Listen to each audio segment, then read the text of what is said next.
este caso, pues vamos a dar continuidad con la clase del día anterior y procederemos a iniciar un nuevo tema, ¿verdad? Un tema muy importante. Ya entraríamos a conocer de lleno lo que es el comerciante, cuáles son las peculiaridades de lo que es ser comerciante, quiénes pueden ser comerciante, qué se necesita para ser comerciante, asimismo, quiénes no pueden ser considerados como comerciantes o quienes tienen prohibición de ser comerciantes.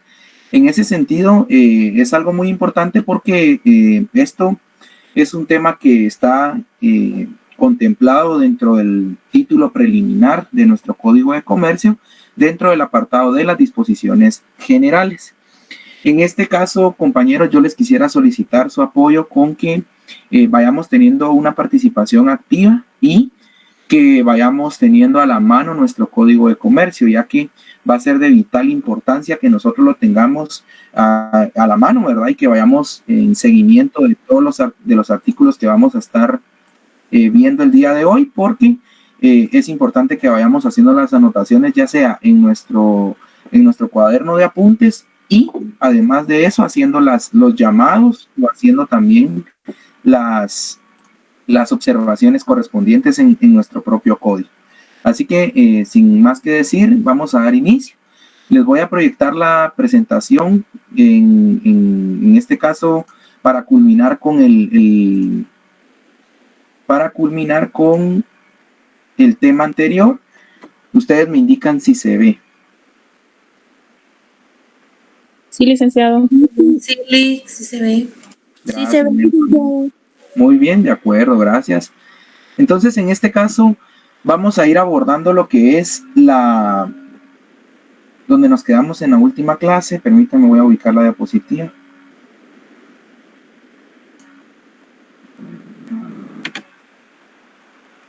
Solo dejé...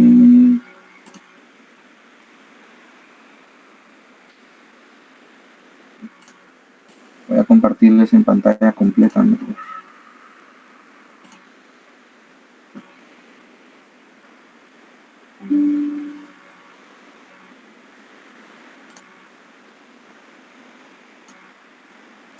Muy bien, vamos entonces a proceder a lo que era esta diapositiva.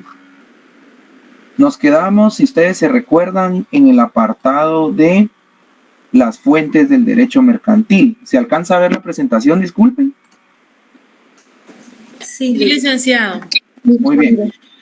Si bien se recuerdan, las fuentes del derecho mercantil habíamos abordado que de acuerdo a la doctrina y a diversos autores se contempla que es la costumbre, ¿verdad? Se contempla que es la jurisprudencia y asimismo la propia doctrina, esa serie de estudios que nos van a ayudar a entender el contexto que se ha querido regular en la legislación misma. También tenemos lo que es el contrato, que ya habíamos platicado también, que es ley entre las partes, ¿verdad? Y que lo que se estipule o lo que se acuerde de conformidad con la voluntad de las partes, eso es lo que va a regir y vamos a ver más adelante cómo es que se aplica o en qué orden de prioridad es que se debe aplicar el contrato, ¿verdad? Por último, hablábamos que para el derecho guatemalteco, la única fuente formal del derecho mercantil es la ley, ¿verdad? Entonces, en ese sentido, ya pasamos nosotros a ver el derecho mercantil y sus relaciones con otras ramas del derecho. Vamos a entrar a ver lo siguiente. Como primer punto, encontramos que el derecho procesal fija la forma, ¿verdad?, en la que se van a hacer efectivos los derechos y va a regular también la imposición de las obligaciones, dando así valor ejecutivo a los preceptos contenidos en aquel. ¿Qué quiere decir? Dicho en otras palabras, el derecho procesal guarda relación con el derecho mercantil porque el derecho procesal va a ser nuestra guía o va a regular todos los procedimientos que se deben de seguir a fin de hacer valer los derechos a los cuales nosotros hemos adquirido, ¿verdad? En nuestra calidad de comerciantes o en nuestra calidad de particulares negociando con comerciantes profesionales. Entonces, el derecho procesal va a ser nos va a dictar, ¿verdad?, cuál es el camino a seguir cuando nosotros estamos queriendo hacer valer alguno de los derechos o también que se cumpla con las obligaciones que se han adquirido, a raíz de una relación jurídico-mercantil. En ese sentido, el derecho político también guarda relación con el derecho mercantil. ¿Por qué? Porque ustedes se van a dar cuenta que dentro del Código de Comercio se regulan ciertas normas en donde el Estado es quien va a fijar las regulaciones que atañen al derecho mercantil. En este caso, el Código de Comercio, ¿quién lo creó? Alguien que quiera participar. ¿Quién fue el que dictó o el que decretó el Código de Comercio? El actual Código de Comercio. El Congreso de la República de Guatemala.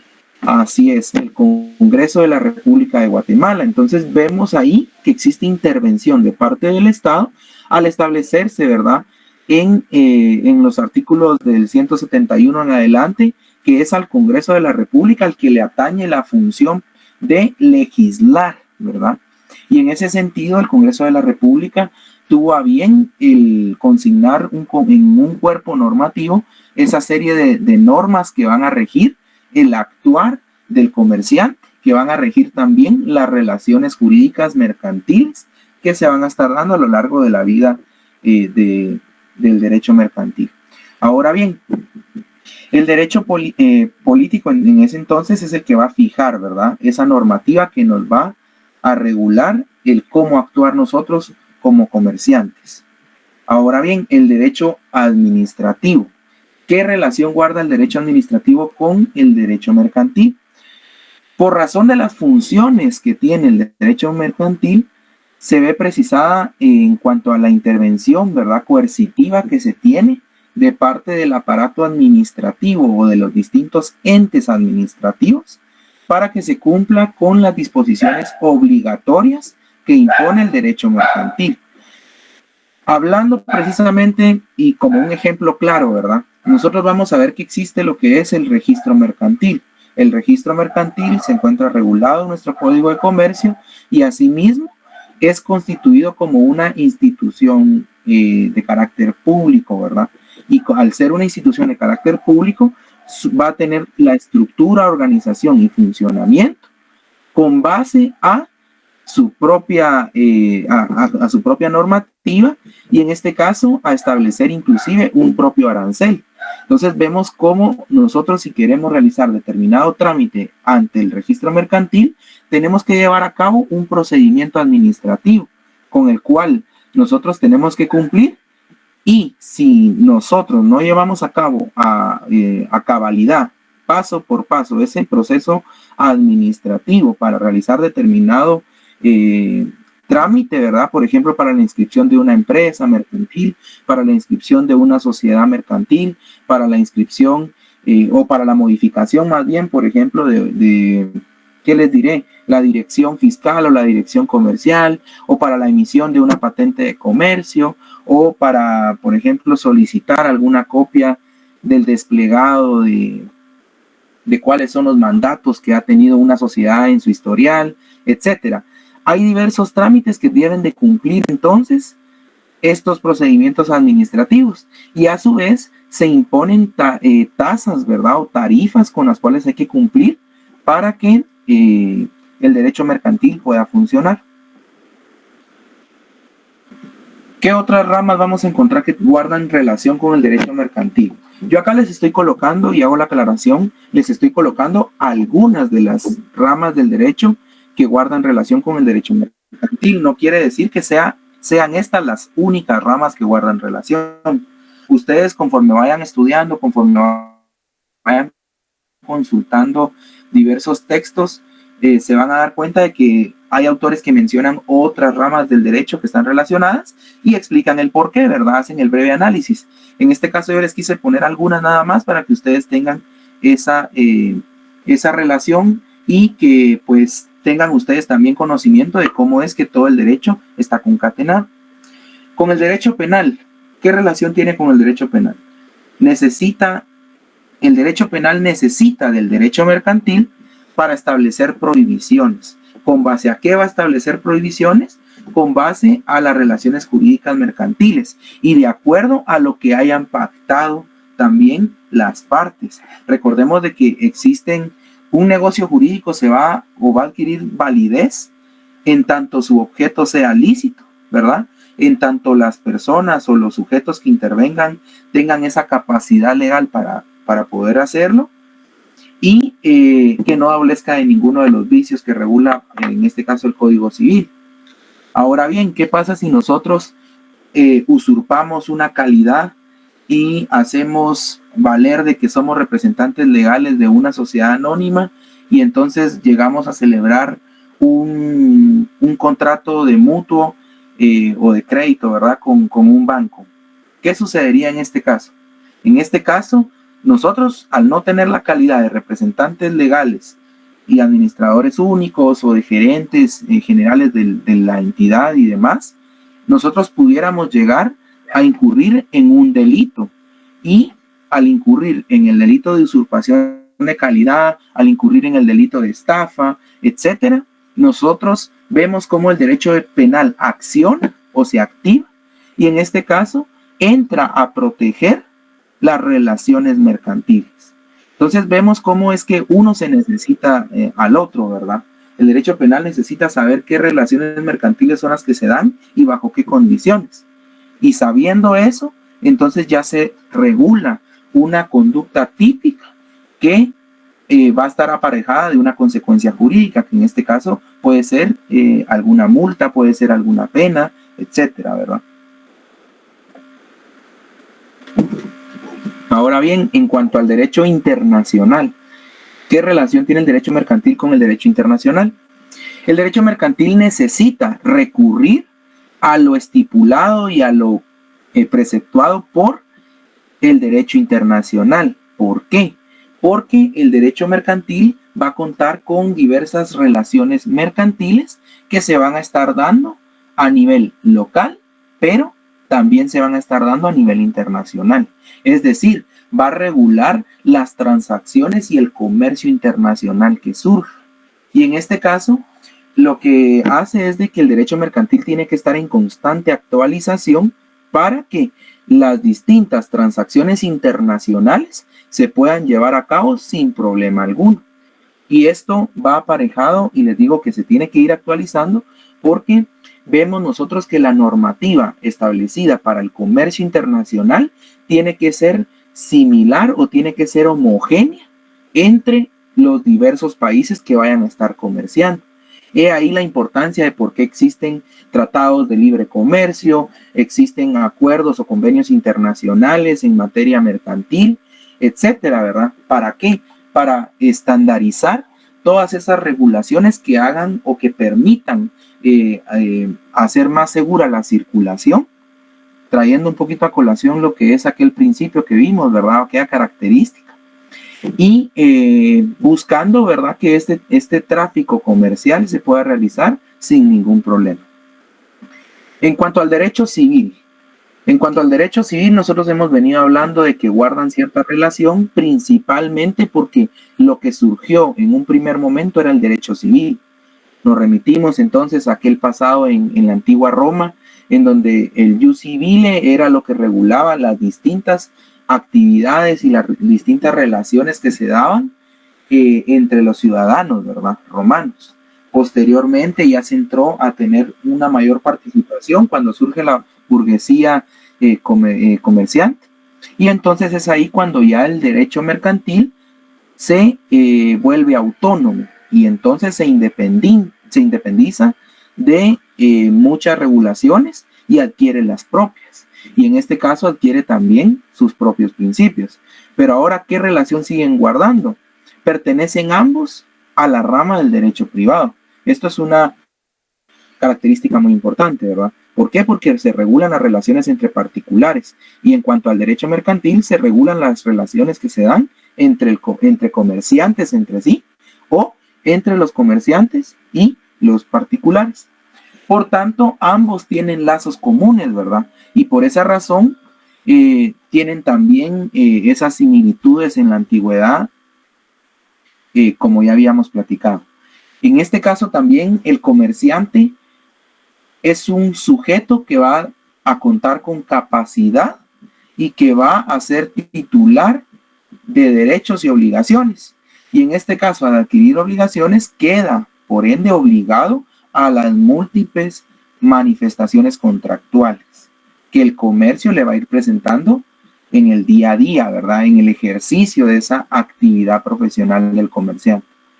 Es entonces como el derecho civil entra en funciones para determinar todas esas relaciones en un estudio jurídico genérico.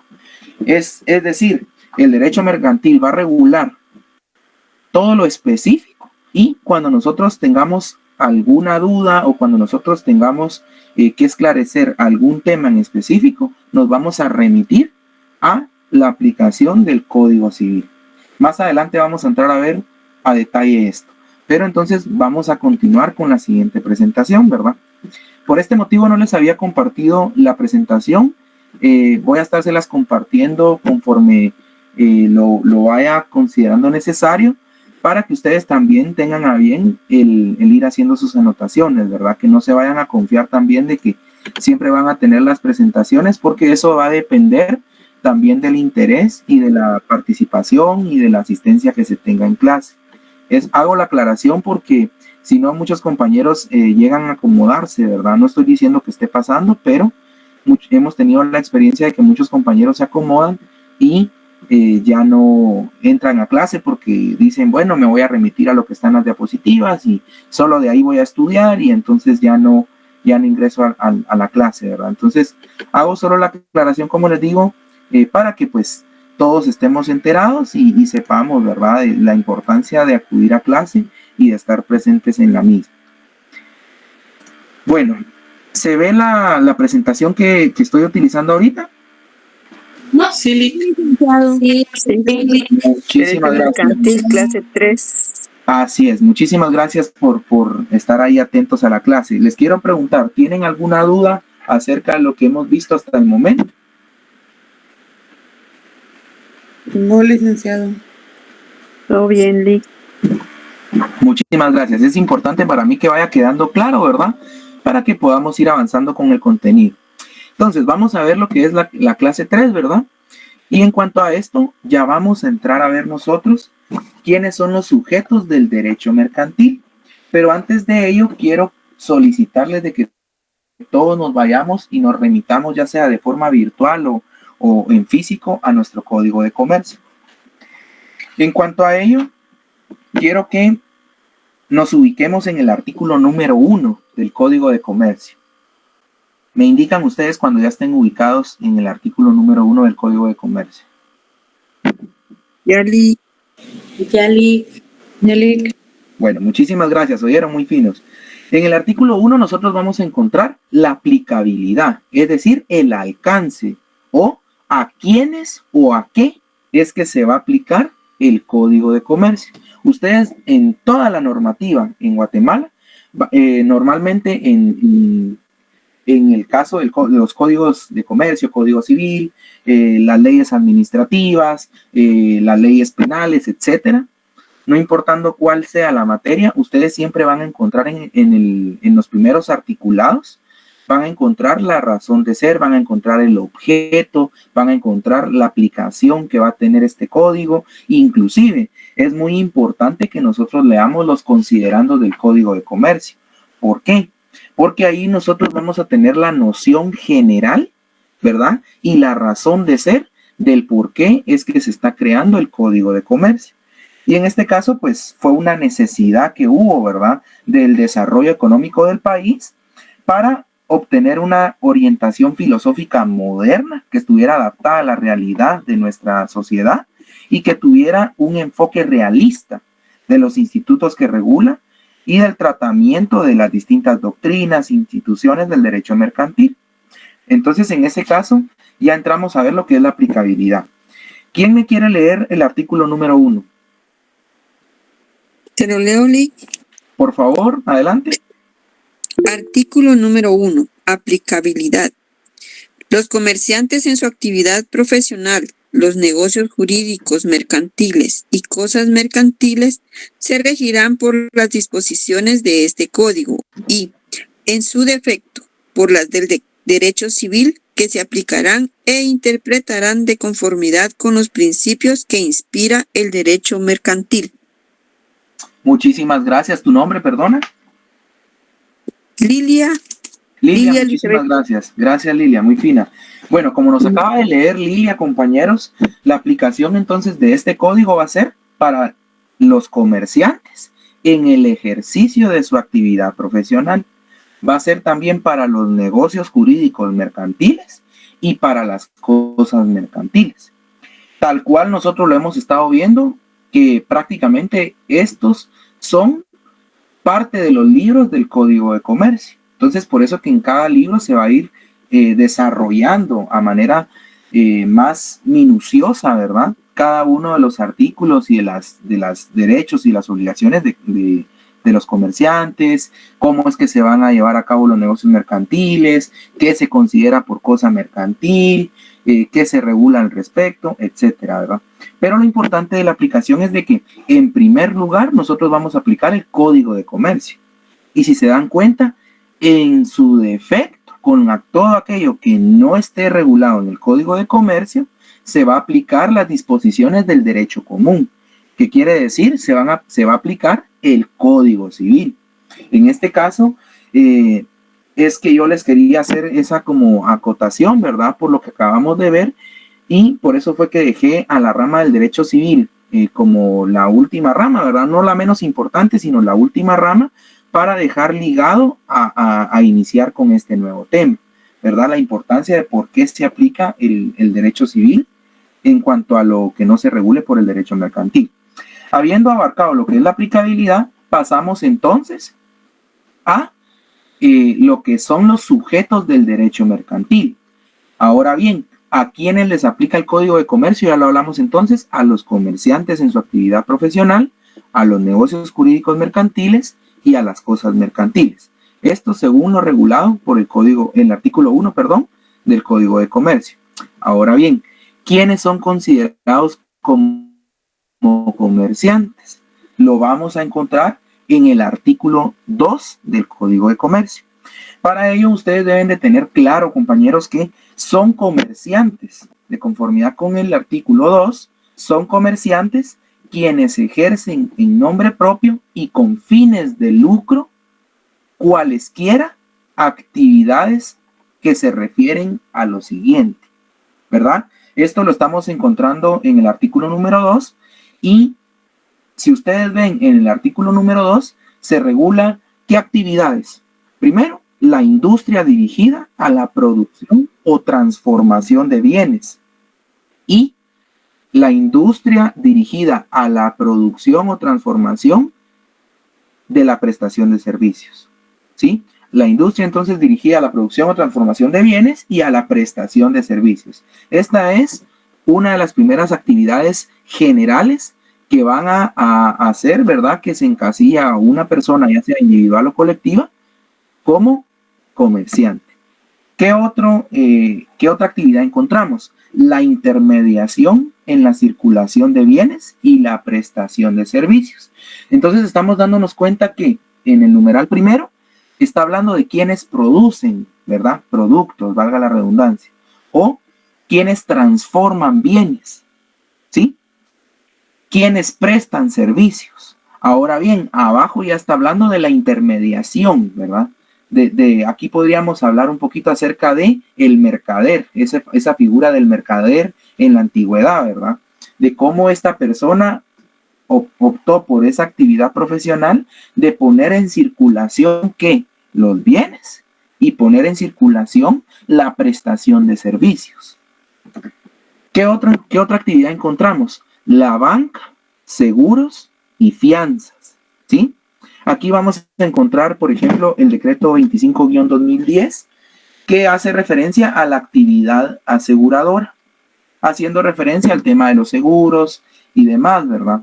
Pero esta actividad de la banca ustedes van a entrar a ver más adelante cuando vayan desarrollando los distintos mercantiles, que la banca va a ser ejercida por ¿quién? ¿A quién se le conoce que ejerce la banca?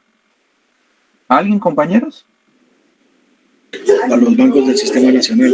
Exactamente, así es, compañero, a los bancos del Sistema Nacional. Van a darse cuenta ustedes de que existen también sociedades que van a ejercer la actividad de ser aseguradoras, ¿verdad? Por ende van a buscar la circulación de ¿qué? De la prestación de un servicio a través de los contratos de seguros. Lo mismo es con el tema de las fianzas. ¿Qué otra actividad vamos a encontrar? Aquí se mencionan a los auxiliares de los anteriores, ¿sí? Les pido que estén ubicados en su código de comercio porque cuando ustedes estén estudiando para los privados, específicamente para el examen técnico profesional del área privada, ustedes van a ver este artículo detenidamente. Y es de mi interés de que ustedes lo comprendan desde un inicio, cómo es que se encuentra estructurado este artículo, porque en este artículo nosotros vamos a encontrar la definición de quiénes son comerciantes, ¿verdad? Vamos a encontrar cuáles son las características principales de un comerciante. Dentro de ellas van a ser que ejercen primero en nombre propio, segundo con fines de lucro, ¿verdad? Y tercero, cualesquiera de las siguientes actividades. Entonces ya vamos a tener ahí el panorama general de qué actividades son las que van a ejercer. Obviamente cada una de estas actividades tiene su propio desglose de otro montón o otra gama de actividades más, ¿verdad? Que están relacionadas con esta generalidad. Pero entonces vamos a encontrar eso, pero específicamente en el numeral cuarto, cuando nosotros nos referimos a los auxiliares de los anteriores, estamos haciendo referencia, cuando decimos los anteriores, únicamente al numeral 3, ¿sí? No estamos haciendo referencia al 1, al 2, al 3, sino únicamente al numeral 3. Entonces ustedes pueden ahí colocarlos de que están relacionados, ¿verdad? ¿A qué auxiliares de los anteriores? A los auxiliares de la banca, a los auxiliares de los seguros, a los auxiliares de las fianzas, ¿verdad? ¿Quiénes pueden ser considerados como un ejemplo, ¿verdad? Para que ustedes me vayan entendiendo más a cabalidad este punto. Pueden ser los corredores de bolsa de valores, ¿verdad? Pueden ser también los almacenes generales de depósito. Pueden ser también los factores, ¿verdad? Que así se conoce también a esta figura. Pueden ser los comisionistas y pueden ser los dependientes. Para ello yo quisiera que alguno de los compañeros se pudiera ubicar en el artículo 263 del Código de Comercio. Alguien que se logre ubicar rápido en el artículo 263. Ya lo tengo, licenciado. Bueno, compañera, ¿tu nombre, perdona? Amanda. Amanda, ¿pudieras darle lectura al artículo 263, por favor? Sí, licenciado. Artículo 263. Factores. Son factores quienes sin ser comerciantes tienen la dirección de una empresa o de un establecimiento. Exactamente. Y si se dan cuenta, en el artículo siguiente se establece la capacidad, ¿verdad? Y en el artículo siguiente a este, en el 265, se establece cuál es la forma de constituir un factor, ¿verdad? Pero no es el caso ahorita, sino lo que a mí me interesaba era de que entendiéramos qué es un factor. Y el factor va a ser aquel que tiene la dirección de una empresa, es decir, el que está dirigiendo, el que está coordinando, el que está organizando cómo va a ser el giro de una empresa, cómo se van a llevar a cabo las distintas actividades del objeto comercial de dicha empresa. Y el factor, pues en este caso, va a ser específicamente de una empresa o de un establecimiento. Ahora bien, ¿quién me quiere dar lectura al artículo 273? Con gusto, licenciado. Buenas noches. Adelante, por favor. Buenas noches. Artículo 273. Dependientes. Son dependientes quienes desempeñan constantemente alguna o algunas gestiones propias del tráfico de una empresa o establecimiento, por cuenta y en nombre del propietario de estos. Muy bien. Los famosos dependientes son aquellas personas que ustedes ven en las empresas, ¿verdad? Como su nombre lo dice, bajo una relación de dependencia, ¿sí? Que por obvias razones no van a ser los propietarios de la empresa, sino que ellos se van a dedicar a atender el correcto ejercicio de las actividades mercantiles que se ejerzan en dicha empresa, ¿verdad? Por eso es de que los dependientes no son considerados en sí comerciantes, sino que son considerados auxiliares de los anteriores, ¿sí? Ahora bien, pasemos rápidamente al artículo, vamos a ver, 292. ¿Quién le quiere dar lectura al artículo 292? Adelante. Adelante. No sé si, creo que me habló una dama primero, no sé si quieres tú participar. Sí. Adelante. Artículo 292. Corredor. Es corredor el que forma independiente y habitual se dedica a poner en contacto a los interesados en la conclusión de un negocio, sin estar ligado a ninguna de las partes por relaciones de colaboración, dependencia o representación. Sin embargo, los preceptos contenidos en este capítulo no son aplicables a la actividad relacionada con la colocación de pólizas de seguros y fianzas que se normará por la legislación específica. Exactamente, muchísimas gracias, ¿oíste? Aquí entonces nosotros ya entendemos qué es un corredor, ¿verdad? Es aquel independiente o el que de forma independiente y de forma habitual se dedica entonces a poner en contacto a los interesados en la conclusión de un negocio. ¿Quiénes van a ser los interesados en la conclusión de un negocio? En este caso yo les puse, por ejemplo, la bolsa de valores, ¿verdad? Van a haber distintos corredores de bolsas de valores que van a estar contratados por una empresa en sí que se dedique a, pues, objeto comercial sea en específico la inversión, por ejemplo, en el mercado bursátil. Entonces, el corredor va a tener esa función de ser intermediario entre quienes, entre la empresa como tal que se dedica a manejar y a mover activos dentro del mercado bursátil y la persona que va a ser considerada como inversionista. Entonces nos damos cuenta que el corredor en sí no es considerado un comerciante, sino va a ser considerado como un intermediario que va a auxiliar a otros que sí son comerciantes, ¿verdad? Entonces, eso es lo que quería yo traer a colación, ¿verdad? Asimismo, le voy a dar lectura rápidamente al artículo 303, que regula lo que son los comisionistas. Si se pueden ubicar en su artículo 303, se regulan lo que son los comisionistas. Y en cuanto a los comisionistas, se establece que comisionista es quien por cuenta ajena realiza actividades mercantiles, ¿sí?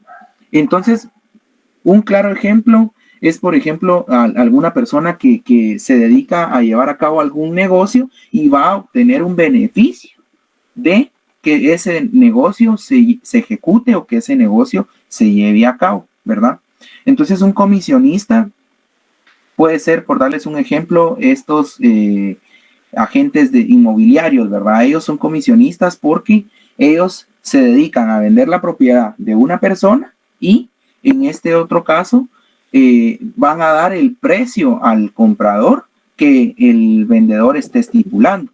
Sin embargo, ellos van a tener ese pacto previo, ¿verdad?, con el propietario del inmueble, indicándole cuál va a ser su comisión a cambio de la prestación del servicio que ellos tienen, ¿verdad? ¿De qué? De mover o de poner en el mercado este bien inmueble para que se mueva mucho más rápido y para que la persona interesada en vender ese dicho bien inmueble pueda obtener un precio a cambio de ese bien, ¿verdad? Vamos a pasar entonces a lo que... Licenciado, perdone, buenas noches. ¿Me podría repetir el artículo de los dependientes? Disculpen. Claro que sí, el artículo de los dependientes es el artículo, ahorita te lo digo. El de los dependientes es el artículo 273. 273. Gracias. ¿Sí? Muy bien, a la orden. Bueno, entonces vamos a pasar en sí a los comerciantes, ¿verdad? Les mencionaba quiénes son los comerciantes. Previo a pasar a las clases de comerciantes, yo les quiero traer una definición breve, ¿verdad? Para que entendamos a mejor forma lo que es un comerciante y es considerado por la doctrina que un comerciante es aquella persona cuyo objeto de regulación específica está establecido dentro de la rama del derecho mercantil, ¿sí? Y en este caso, dicha persona se dedica de manera habitual a alguna de las actividades que la ley considera como mercantiles. Es decir, que se dedica de forma habitual a la realización de actos de comercio. ¿Estamos? Entonces, en este caso, la habitualidad constituye un elemento esencial para que nosotros determinemos quién es comerciante y quién no lo es. Porque muchos podríamos confundir con que yo el día de hoy vengo, tengo, como les mencionaba, un contrato con Claro o contigo, ¿verdad? La compañía que sea de su preferencia. Yo, Luis Díaz, vengo, tengo mi plan con Claro, y entonces ya se estipuló según el contrato que yo firmé en su momento al adquirir ese servicio, que el día de mañana a mí me toca renovar mi plan de telefonía. Ahora bien, por el plan de telefonía, me están dando como beneficio, ¿verdad? Digámoslo de alguna forma, el que yo pueda adquirir un teléfono nuevo, ¿sí? Entonces, con este ejemplo, yo vengo, voy el día de mañana, hago mi diligencia, ¿verdad? Firmo un nuevo contrato con ellos por 24 meses, que regularmente así se está haciendo ahora, por 24 meses, y entonces adquiero ya sea de forma gratuita o dando un pequeño deducible, adquiero un nuevo teléfono. Pero resulta que yo tengo un teléfono que estoy utilizando actualmente, y ese teléfono yo lo tengo casi que nuevo, ¿verdad? Y entonces vengo y se me ocurre, bueno, para recuperar un poco de lo que yo puse del deducible y para recuperarme en los primeros 3 meses, yo voy a vender este teléfono que tengo en buenas condiciones. Y entonces decido llamar a mis amigos o decido llamar a algún familiar y ofrecerles este teléfono ya usado, digamos, para, pues, obviamente obtener un beneficio a cambio de él, que va a ser un dinero extra, por decirlo de alguna forma. Entonces, en este caso,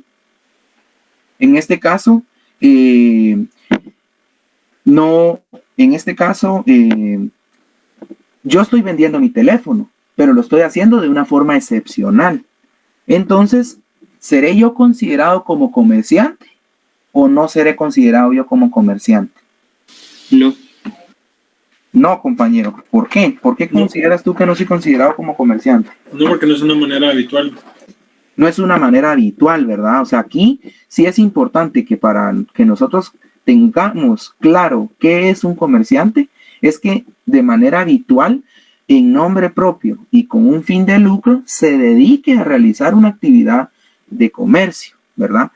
Distinto sería si yo me dedico a poner una empresa en la cual yo importo teléfonos, ¿verdad? Desde Estados Unidos, supongamos la marca Apple, ¿verdad? Para que todos estemos familiarizados con ellos. Y yo me dedico a vender iPhone. Entonces yo los importo, pago mis impuestos en aduana, me entregan mi mercadería, hago mi inventario de esta mercadería, y entonces ya yo me dedico de forma habitual a estar vendiendo aparatos telefónicos. Ahí sí ya sería entonces distinto la concepción que tendrían de mi persona como comerciante individual. Ahora bien, entonces en este caso es importante que tengamos claro esta característica, ¿verdad?, de lo que es un comerciante, y solo es considerado comerciante desde la perspectiva del derecho mercantil, entonces, quien se dedique al comercio de forma habitual. En este caso, para el tratadista Manuel Osorio, comerciante es el individuo que, teniendo la capacidad legal para contratar, ejerce por cuenta propia, ¿sí?, o por medio de personas que lo ejecutan por su cuenta, actos de comercio, haciendo de ello su profesión habitual. ¿Sí?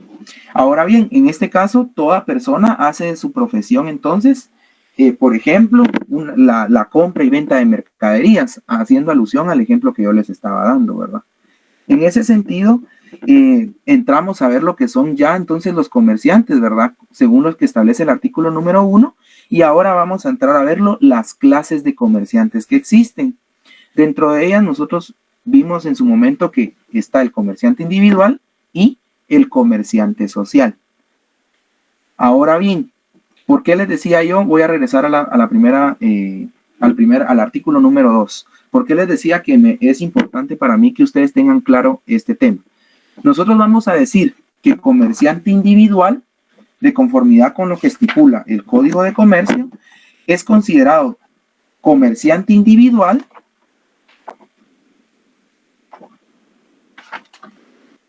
quienes ejercen en nombre propio y con fines de lucro cualesquiera de las actividades siguientes. ¿Cuáles serían las actividades que atañen a un comerciante individual? Serían el numeral 1 y el numeral 2.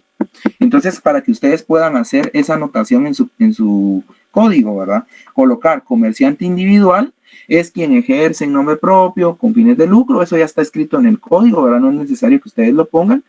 Cualesquiera actividades, y entonces ya encierran en un círculo o le hacen un asterisco, como ustedes prefieran, ¿verdad? Hacer el llamado, que el numeral 1 y el numeral 2 son los que específicamente corresponden a las actividades que realiza un comerciante individual, ¿sí?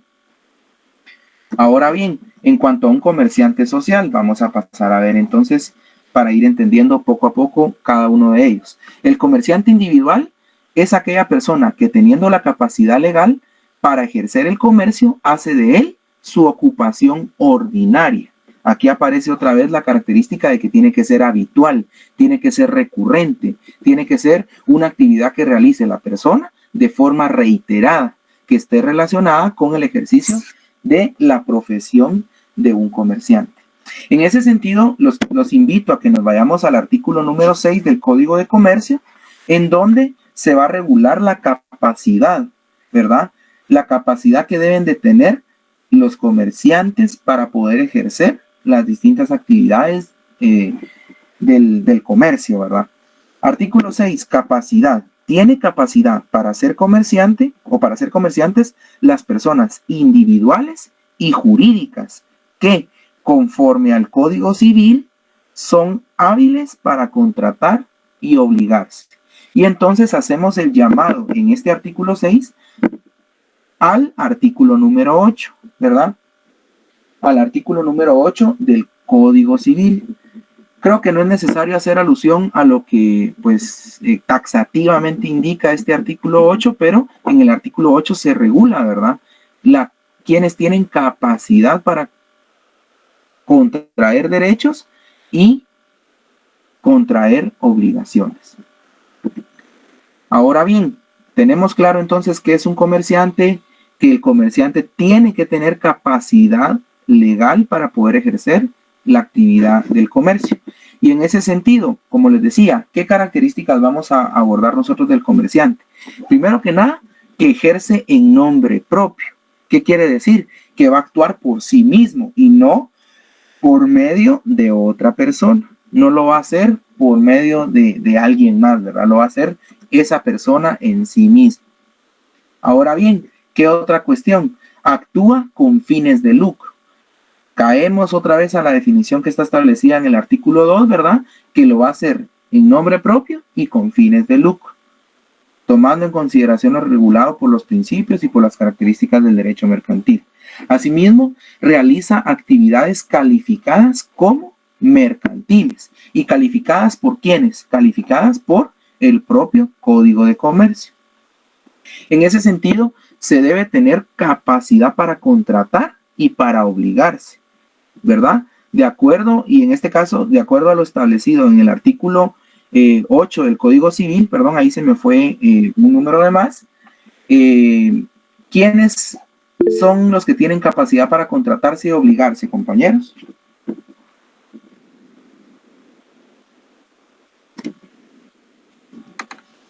¿Quiénes? Los mayores de 18 años, licenciado. Los mayores de edad, o en este caso, ¿cuál es considerada la mayoría, que se adquiere la mayoría de edad en Guatemala?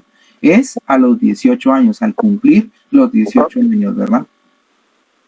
Entonces, en este caso, estas son características, ¿verdad?, de lo que establece el Código de Comercio y las características que atañen precisamente a lo que es un comerciante y quién puede ser un comerciante o quién es considerado un comerciante.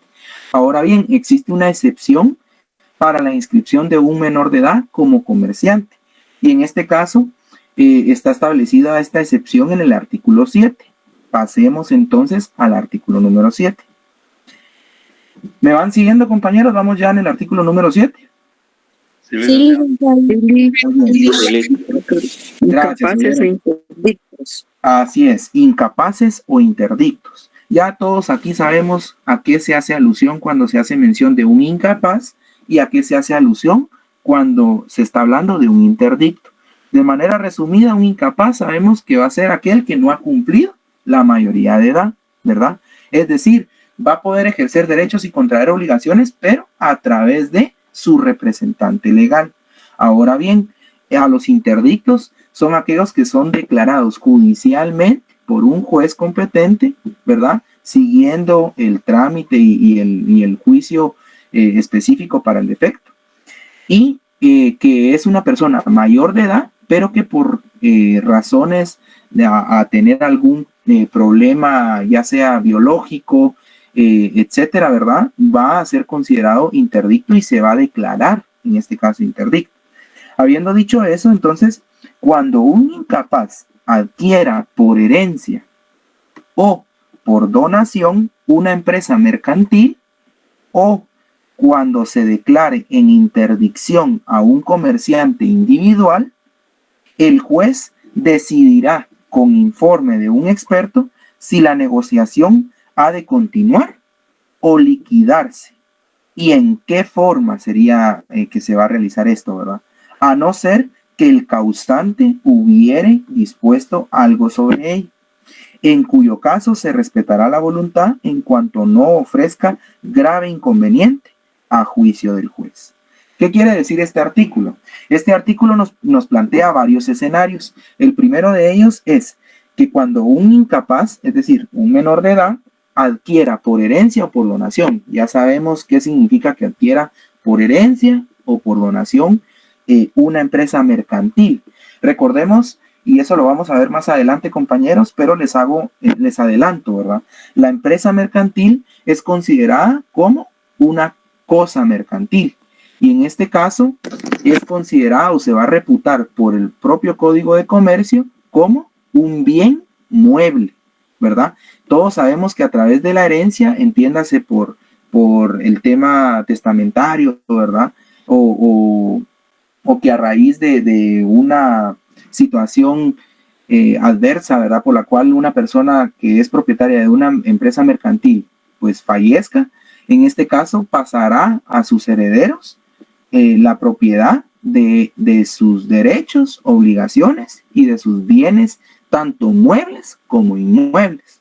En este caso, pues la empresa, les acabo de decir, que es considerada o reputada como un bien mueble, ¿sí? En ese sentido, cuando la adquieran por herencia o por donación, entonces se tiene que tener la claridad de que como excepción bajo estas circunstancias, un menor de edad o un interdicto puede ser considerado como comerciante, ¿verdad?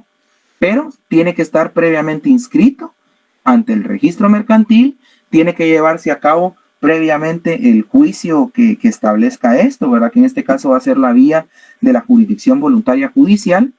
Y lo hago mención solo para que ustedes tengan claridad del tema. No es el caso ahorita que vamos a entrar a ver en qué consiste este juicio, en este trámite, perdón, de la jurisdicción voluntaria judicial y demás, pero es importante que ustedes tengan claridad que así como los mayores de edad y los que estén debidamente inscritos, los que tengan la capacidad legal para poder adquirir derechos y contraer obligaciones son considerados comerciantes, también como excepción los menores de edad y los interdictos pueden ser considerados comerciantes, pero bajo estas circunstancias. Y será el juez entonces quien establezca en qué casos sí continuará vigente, ¿verdad? La empresa mercantil y en cuáles no, por no convenir a los intereses tanto del interdicto como del incapaz.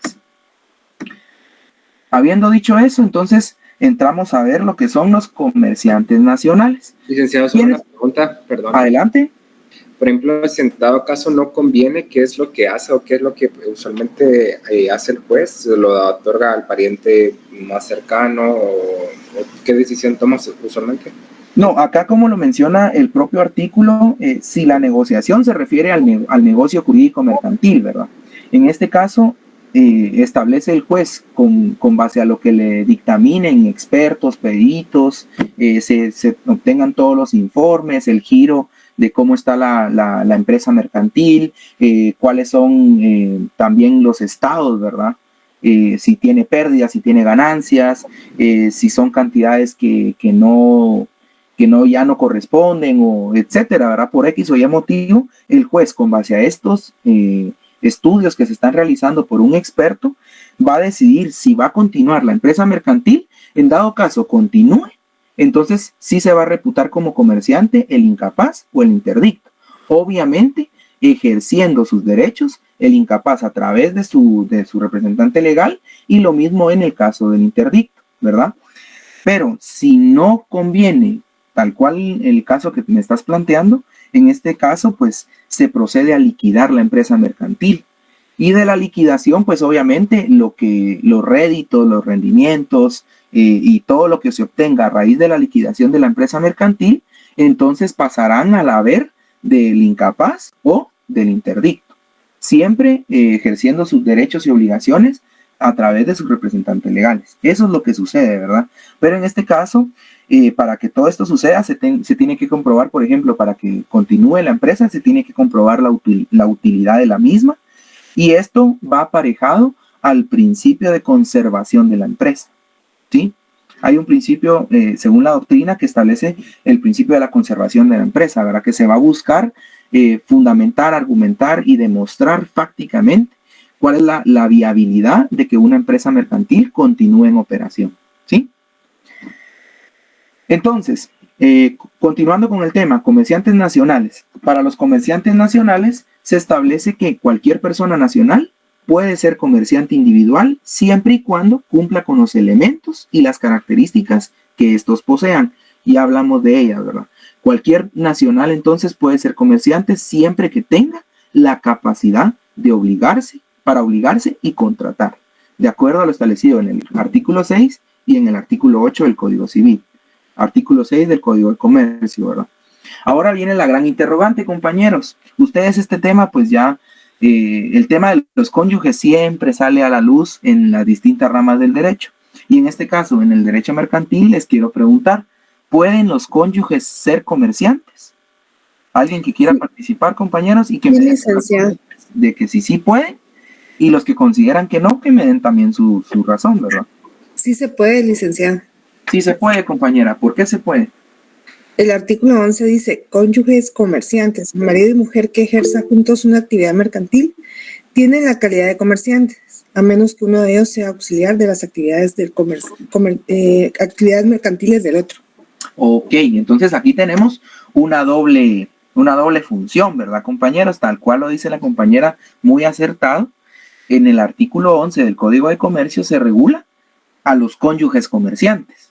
Y en este caso, tanto marido como mujer pueden ejercer juntos una actividad mercantil, ¿verdad? Ejemplo de ello, compañeros, yo no sé si ustedes sabían, pero como ejemplo, ¿verdad? Y casa precisamente en esto, los dueños de la pizzería Little Caesar. ¿Alguien ha escuchado de esta pizzería?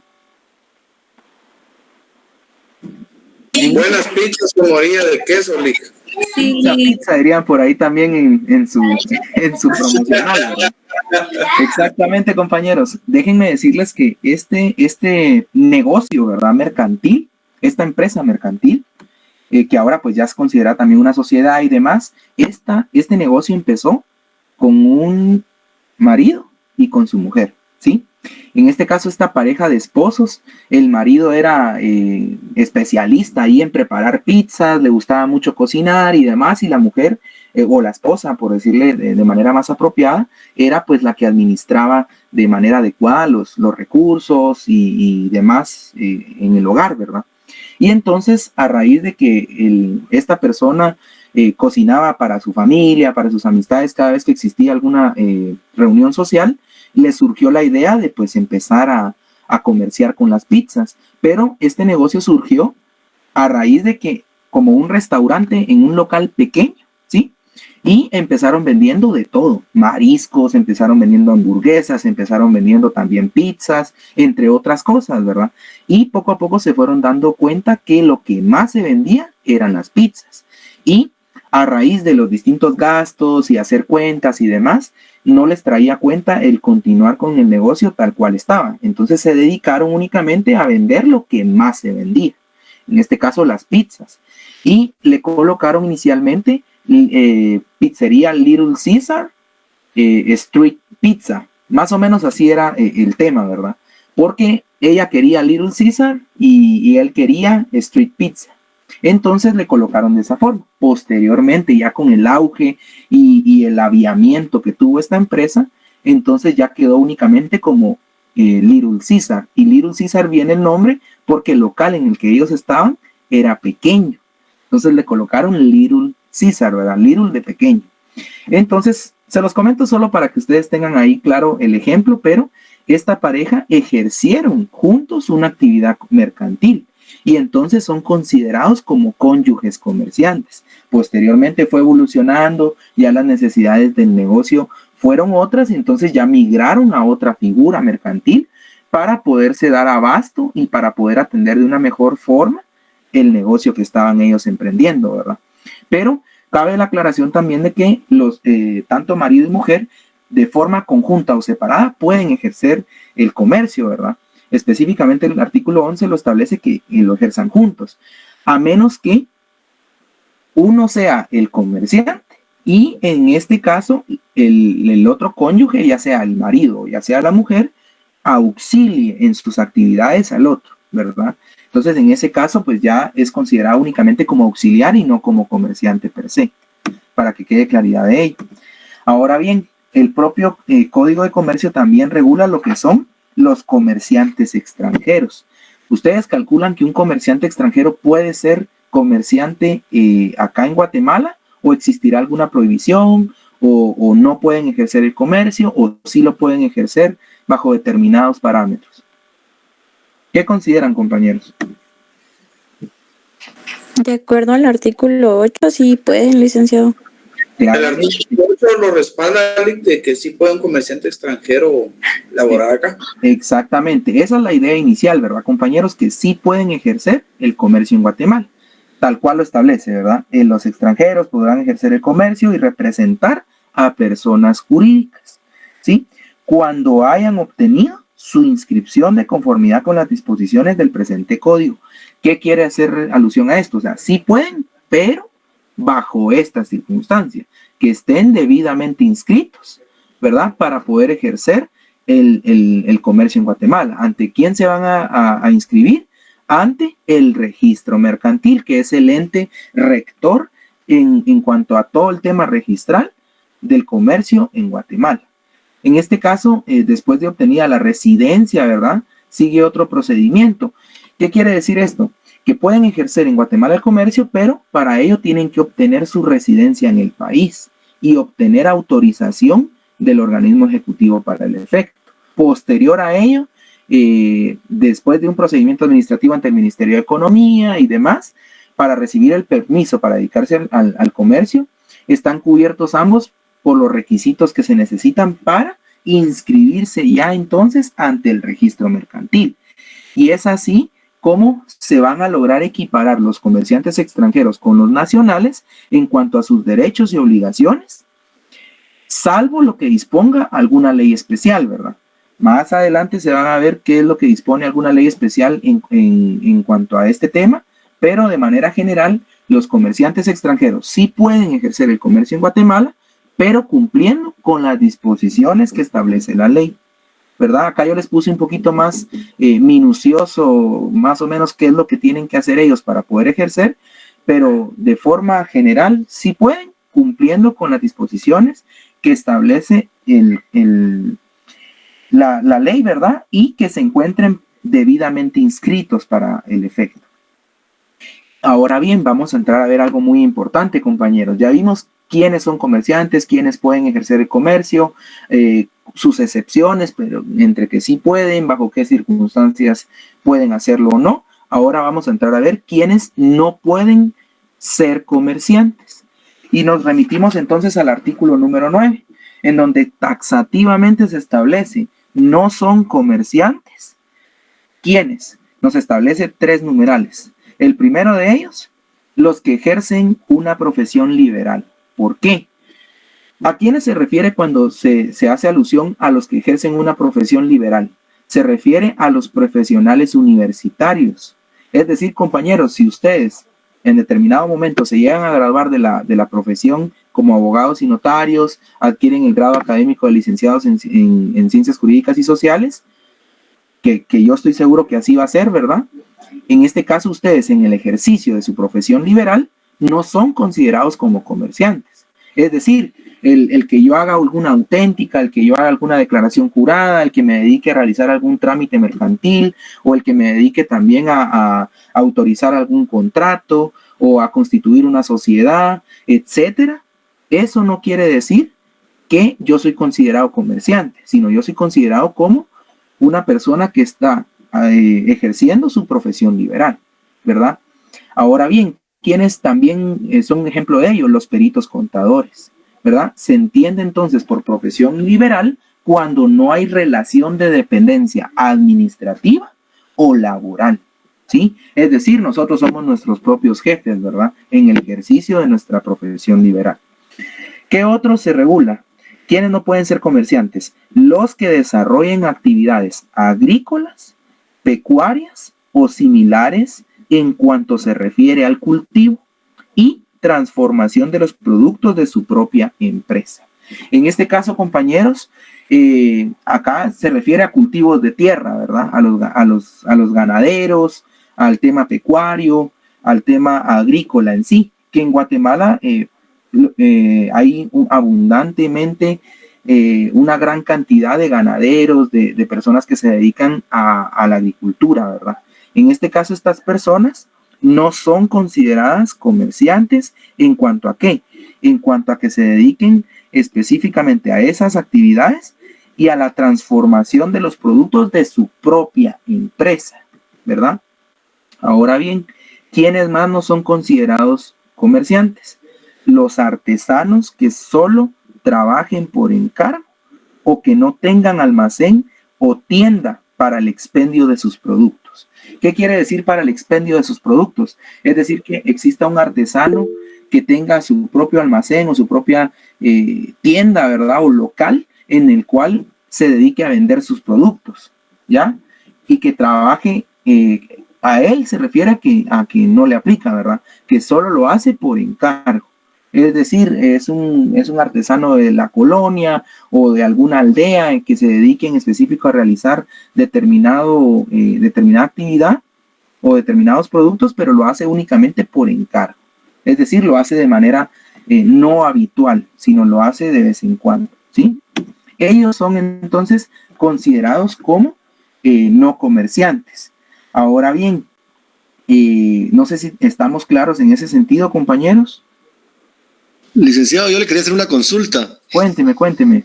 En relación a los artesanos, por ejemplo, en estos tiempos de la modernidad que ahora hay, pues digamos, las páginas en internet donde un artesano podría estar ofreciendo sus productos y pues no es una tienda, pero al final la virtualidad lo permite. No sé si eso podría generar alguna necesidad de reforma a este tema, a este punto. Mire, realmente es muy, muy interesante lo que usted me está planteando porque nosotros nos damos cuenta que en cuanto a los artesanos, por ejemplo, sí deberían de ser considerados como comerciantes, sí, solo sí, se reúnan ciertas características. Y ahí sí que al hacer el análisis correspondiente de este apartado, el numeral número 3, podemos entender de que si un artesano trabaja por encargo, ¿sí? Y no tiene un lugar adecuado para vender sus productos, entonces en este caso sí es considerado comerciante, ¿verdad? Entonces, a lo que vamos es de que en este caso sí lo tienen, sí son considerados comerciantes. Entonces, aquí no habría necesidad de reforma porque específicamente se está refiriendo a los artesanos que están ejerciendo de manera independiente, por decirlo de alguna forma más sencilla, ¿sí? Si un artesano se dedica no de manera habitual, pero lo hace por encargo y demás, entonces en este caso no es considerado comerciante. Ahora bien, si es un artesano reconocido, que la gente lo busca porque le gusta la mercadería que prepara y que realiza y elabora y demás, y como tú bien lo dices, los vende a través de ¿qué? De una tienda no física, sino una tienda virtual. Que en este caso pongamos el ejemplo claro de Marketplace, por ejemplo, ¿sí? Entonces él se dedica de manera habitual y por ende ahí sí va a ser considerado comerciante. ¿Pero por qué? Porque no está encuadrando dentro de lo que estipula este apartado. O sea, ahí no sé si me doy a entender, compañero, o con eso Sí. te doy claridad. Sí, gracias, ahí estamos. Ahí estamos, muy bien. Continuemos entonces, compañeros. Ahora bien, ¿quiénes no pueden ser comerciantes y no están regulados en el Código de Comercio? En este caso, nos vamos a remitir al artículo 398 del Código Procesal Civil y Mercantil.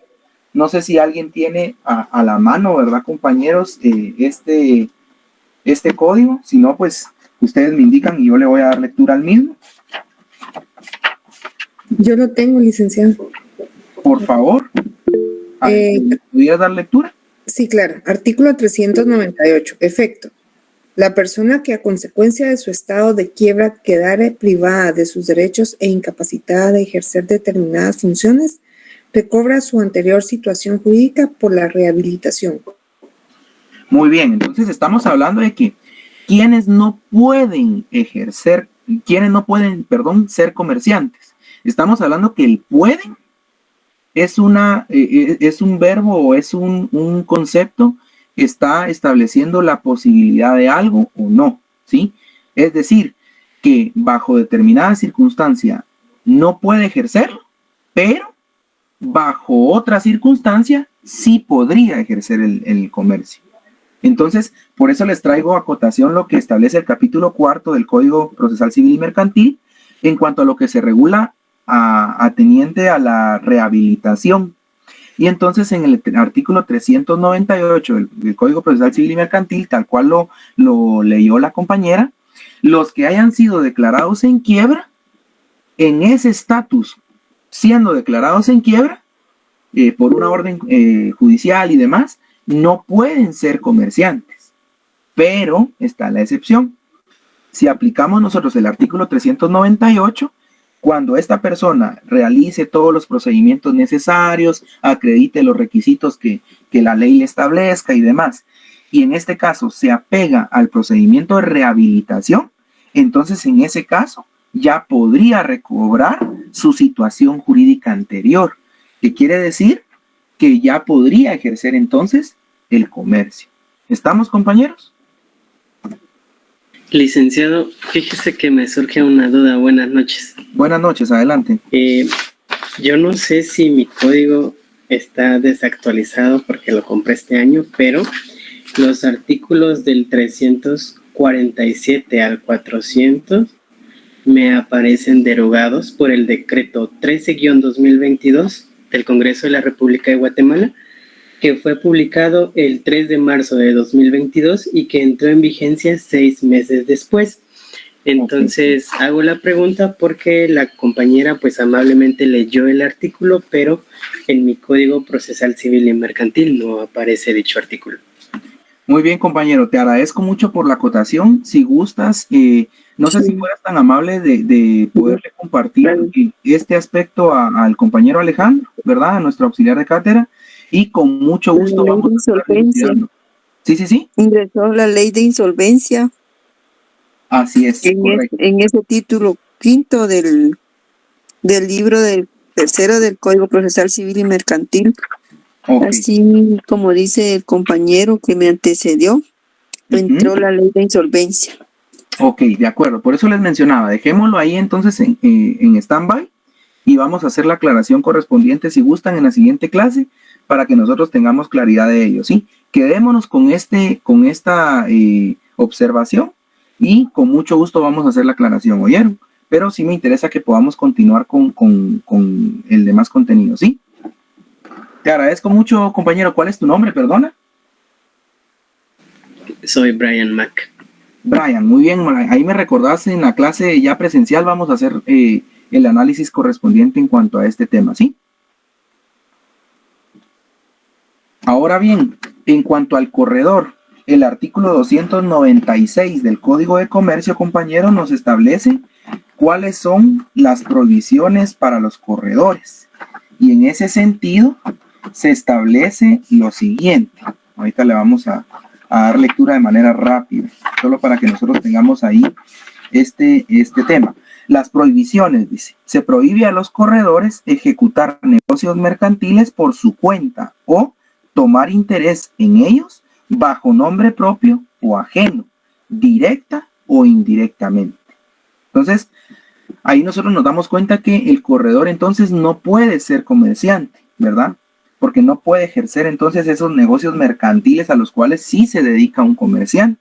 Y no lo puede ejercer por su cuenta, sino únicamente va a ser ese enlace, como habíamos mencionado, entre las personas interesadas en que se ejecute determinado negocio mercantil. Ahora bien, adelante. Con respecto al inciso 2 del corredor, el corredor en este caso, por ejemplo, en los casos de los seguros, yo les menciono porque trabajo en una aseguradora. Ajá. Entonces, por ejemplo, los negocios mercantiles, él no puede ejecutar negocios mercantiles por su cuenta y a tomar interés bajo nombre propio o ajeno, directo e indirectamente, pero ellos viven prácticamente de tomar interés indirectamente de la aseguradora, pero no sé si ahí aplica el caso donde mencionaba que en el caso de aseguradoras se manejan dependiendo los reglamentos internos. Exactamente, eso es lo que te iba a hacer mención, de que recordemos de que el Código de Comercio va a regular va a regular la normativa a nivel general, ¿verdad? Y ya van a ser las leyes especiales las que nos van a establecer esas excepciones a la regla general, ¿verdad, compañero? Entonces, en este caso, tú que trabajas, ¿verdad? Directamente en una aseguradora, tendrás a bien el que una aseguradora pues tiene su propia normativa, se va a regir por sus propias normativa interna, ¿verdad? Y en este caso se establecen en qué casos sí pueden ellos ejercer, cuáles van a ser las atribuciones, qué funciones van a tener, en qué van a intermediar, en qué no, cuáles, ¿qué te digo? Prohibiciones van a tener también, etcétera. Entonces, en este caso, de manera general, según el artículo 296, existe una prohibición, ¿verdad? Por regla general, de qué es lo que se les prohíbe a los corredores. En este caso, por ende, de manera inicial, atendiendo al numeral primero, no podrían ellos por su propia cuenta o tomar interés, ¿verdad? Bajo nombre propio o ajeno, directa o indirectamente, un negocio jurídico. Ahora bien, tendríamos que irnos en específico a lo que establece la ley en este tema de seguros y demás, ¿verdad? Tal como tú no lo mencionas. Pero hablando a la generalidad para que ustedes entiendan, primero tenemos que irnos al concepto general y ya posteriormente, conforme se vayan desarrollando cada uno de los derechos mercantiles siguientes, ustedes van a entrar a ir especificando en cada uno de estos temas para irlo entendiendo de mejor forma, ¿verdad? Pero de manera general es esta la explicación. Gracias por tu participación y es importante porque así es como nos damos cuenta nosotros cómo es que la aplicación del Código de Comercio va a ser en su generalidad, pero para ello existe esa integración de la normativa guatemalteca en donde existen leyes especiales y ustedes sabrán por principio general del derecho que toda ley especial es prioridad ante una ley general, ¿sí? Habiendo dicho esto, ¿quiénes más no pueden ser comerciantes? Los extranjeros que no estén inscritos en el registro mercantil. Y en este caso, compañeros, era lo que mencionábamos. La regla general es que sí pueden, pero cumpliendo con las distintas disposiciones de la ley, ¿verdad? Cumpliendo con los procedimientos para el efecto y reuniendo los requisitos necesarios para poder ejercer el comercio en Guatemala. Ahora bien, por regla general, como les digo, los extranjeros no pueden cuando no se encuentren debidamente inscritos ante el registro mercantil. En este caso, compañeros, si gustan, vamos a estarnos quedando en este tema el día de hoy, ¿verdad? Porque ya son las 8:30 y para respetar el tiempo de ustedes, pues nos vamos a quedar acá. En la siguiente clase vamos a estar aclarando el análisis, ¿verdad? De lo que platicamos acerca del declarado en quiebra, de las reformas que hubo respecto a este tema. Y es importante porque así también nos vamos actualizando en lo que vamos abordando en cuanto a los temas de derecho mercantil. Así que si no hay ninguna duda, compañeros, daríamos por finalizada la clase el día de hoy. No sé si hay alguna duda de alguno de ustedes. Ustedes me indican en este caso si existe alguna duda. Yo solo tengo una duda, pero es fuera de la clase, entonces quería aprovechar hasta el final si se puede. Claro que sí, ahorita te voy a dar la palabra. No sé si hay alguien más. Lilia creo que tiene levantada la mano. Ay, perdón, Nick, es que también iba a hablar referente a los artículos derogados del título 5 del Código Procesal Civil y Mercantil. Va, si quieres, Lilia, hagamos lo siguiente.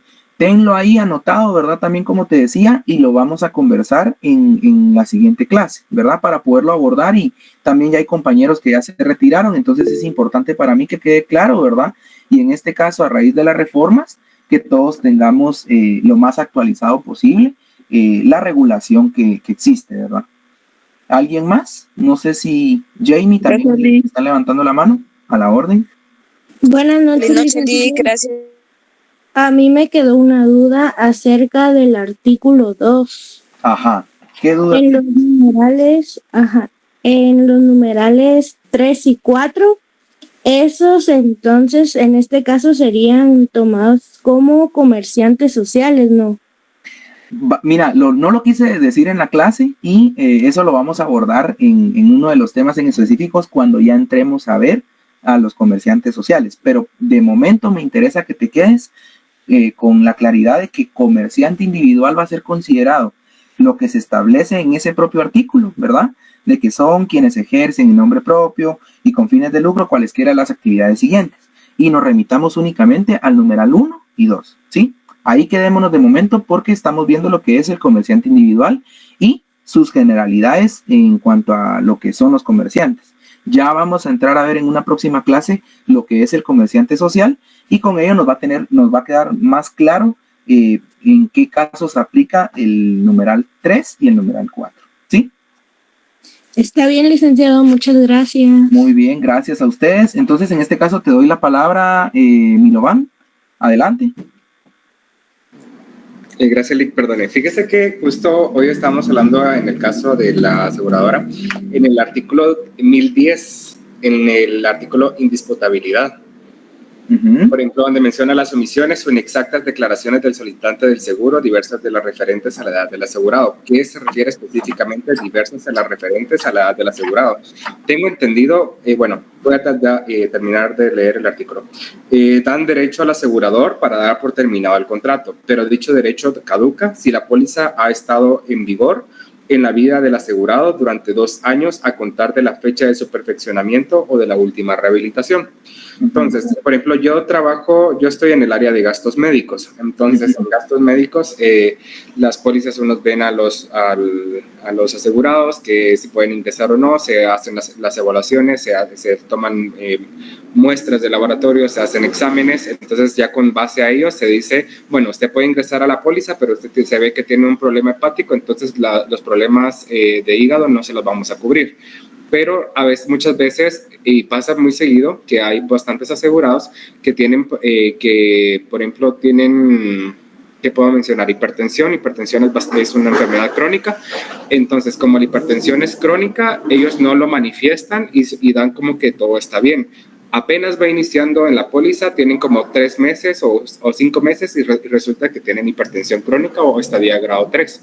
Entonces, esto ya es más complicado y es omisión de la declaración. Ajá, entonces justo es cuando ya se agarra este artículo, pero da duda con respecto a lo que dice diversas a los referentes a la edad del asegurado. ¿Qué se refiere con diversas a lo referente a la edad del asegurado? Mira, tal cual tú lo acabas de mencionar, recordemos que en los contratos de seguros, las aseguradoras, a raíz de esa intención de lucro que tienen, ellos se aseguran, ¿verdad? De que las personas que van a ser aseguradas cumplan con ciertos requisitos. Dentro de esos requisitos, de lo poco que te puedo hacer referencia al caso, está todo lo que tú me mencionas, ¿verdad? Que ellos declaren, ¿verdad? Todas los padecimientos de salud que puedan tener, porque a raíz de eso es que las aseguradoras van a determinar la conveniencia o no de aplicarle a ellos determinado contrato de seguro o el que sí lo contraten o no. Lo mismo pasa, por ejemplo, con el caso de los vehículos, ¿verdad? Para hacer una analogía, si a la empresa no le conviene el asegurar un vehículo porque ya no ya no hay existencia de repuestos en el mercado, o ya es un vehículo muy de un modelo muy antiguo y demás, pasa en este caso con las personas que tienen este tipo de padecimientos en relación a los seguros de vida o por temas de salud. En cuanto a lo que tú me preguntas de las diversas, vamos a ver, leamos el artículo, las omisiones o inexactas declaraciones, ¿verdad? Es decir, yo no te dije algo a ti que me estás asegurando, o te dije algo a medias. Entonces, en este caso, diversas de las referentes a la edad del asegurado, ¿qué quiere decir? Nosotros sabemos de que por medio de un experto vamos a determinar cuál va a ser la edad en la cual nosotros como seres humanos biológicamente vamos a padecer de determinadas enfermedades. Y esto también se va a determinar a raíz de la alimentación, a raíz de los hábitos que nosotros podamos tener como personas, ¿verdad? Entonces, en este caso, se coloca diversas de las referentes a la edad del asegurado porque ya se tiene un parámetro, pero esto ya es un tema mucho más técnico, ya no tiene mucho que ver con el tema legal, sino ya es algo más técnico, en donde la aseguradora se va a cerciorar a través de sus expertos, ¿verdad? El determinar en este caso, dependiendo de la edad del asegurado, cuáles son esos padecimientos que pudiera llegar a tener, y también hacer un análisis médico en cuanto a los hábitos que esta persona tenga. O sea, yo como asegurador o como propietario de una aseguradora, a mí me conviene que las políticas de la empresa estén orientadas a disminuir a lo menos que se pueda todas esas posibilidades de contratar con una persona que yo sé que va a ser de alto riesgo y que me va a generar a mí, por ende, una pérdida, ¿verdad? Porque yo voy a tener que asegurar, y ahí sí que cumplir a cabalidad cada una de las cláusulas que se están pactando al momento de realizar la negociación, ¿verdad? Eso es lo que te pudiera indicar de este momento, Milovan. Muchas gracias, licenciado. Sí, creo que ya con nuestro día tiene un poquito más de sentido, ya lo podemos realizar. Gracias. Gracias. Igual lo podemos ir hablando más adelante conforme vayamos viendo, ¿verdad? Y van a ir surgiendo nuevas ideas, y nos podemos ir también alimentando de otros conceptos para ir también aclarando esta duda. ¿Viste? Te agradezco mucho. ¿Alguien más había levantado la mano, compañeros? Y si no, pues damos por terminado. Eric, Leonel, adelante. Muchas buenas noches. No solo un poco acerca de lo que comentaba el compañero, tiene mucho que ver también, ya que muchas pólizas de seguro, la última edad que suelen asegurar es la edad de 65 años. Y él decía algo acerca de los 2 años anteriores. Suelen prolongar las pólizas de seguro cuando esta persona que va a cumplir 65 aplica su seguro a los 61 o 62 años y mantiene esa consecuencia de su póliza en los pagos siguientes. Cuando ya llega a los 65, el seguro lo sigue cubriendo. Entonces, tal vez ahí tiene mucho que ver lo que decía él acerca de lo concerniente a la edad, porque sí, muchos seguros, la última edad que cubre a los 65. Y como les repito, si ya la tienen contratada antes de los 65, el seguro, pues obviamente manda a hacer cierta batería de exámenes para pues ellos estar seguros de que la persona pues no va a salir más cara, ¿verdad? Lastimosamente así se tiene que decir. Entonces prolongan el tiempo de la vigencia de las pólizas, o sea, ellos lo siguen renovando, pero más o menos por ahí podría ser también un poco de lo que comentaba el compañero. Así es, Eric, te agradezco muchísimo porque es muy acertado tu aportación, ¿verdad? Y tiene mucho que ver porque era lo que yo le comentaba a Milovan. En este caso, las aseguradoras lo que hacen es determinar bajo qué circunstancias se encuentra la persona para poderle asegurar. Y bajo ese parámetro de estudios, de procedimientos que tienen que seguirse, es de que la aseguradora inclusive puede que ya tenga vigente una póliza de seguro con esa persona, pero para poderla prorrogar, como tú bien dices, por una edad que se se salga del parámetro normal que ellos aseguran, lo que hacen es inclusive agregarle cláusulas o agregarle condiciones bajo las cuales la póliza del seguro se va a poder activar. Entonces, en este caso, ya no queda bajo las mismas circunstancias, sino se va a adaptar, ¿verdad? Y como recordemos acá, es un negocio, ¿verdad, compañeros? Como yo les digo, las empresas lo que van a buscar siempre es ese ánimo de lucro, es siempre maximizar las ganancias y minimizar las pérdidas. Y en este caso, pues la razón de ser de una empresa aseguradora es, obviamente, asegurar a las personas, obtener una ganancia de las cuotas o las pólizas que ellos van pagando mes a mes, pero obviamente disminuir a toda costa ese riesgo que se corre de tener que erogar recursos para cumplir con una de las pólizas, ¿verdad? Esto no quiere decir que estemos hablando de que las empresas no cumplen, no. Estamos hablando de que las empresas se cercioran que en sus contratos estipulen todas las condiciones necesarias bajo las cuales se va a poder aplicar el tema del seguro. Y por eso les hacía yo también la analogía con los seguros del carro, ¿verdad? Que bajo ciertas circunstancias sí cubre el seguro y bajo ciertas circunstancias no, a pesar de que uno tiene la idea general de que cuando uno adquiere un seguro de vehículo, por ejemplo, se está adquiriendo los daños contra terceros, el cubrir los gastos médicos para uno mismo y para los que van en el vehículo de uno, etcétera. Lo mismo aplica en este caso, solo en cuanto a la forma de pactar las condiciones de dichos contratos. Pero entonces con eso vamos a dar por terminado, compañeros. Para mí es un verdadero gusto. Gracias por su atención, por su presencia a todos los que todavía están. Les agradezco muchísimo y deseo que pasen una feliz noche. Nos vemos hasta la siguiente clase. Feliz noche, licenciado. Feliz noche. Licenciado, feliz noche. Feliz noche, licenciado. Feliz noche, que descansen.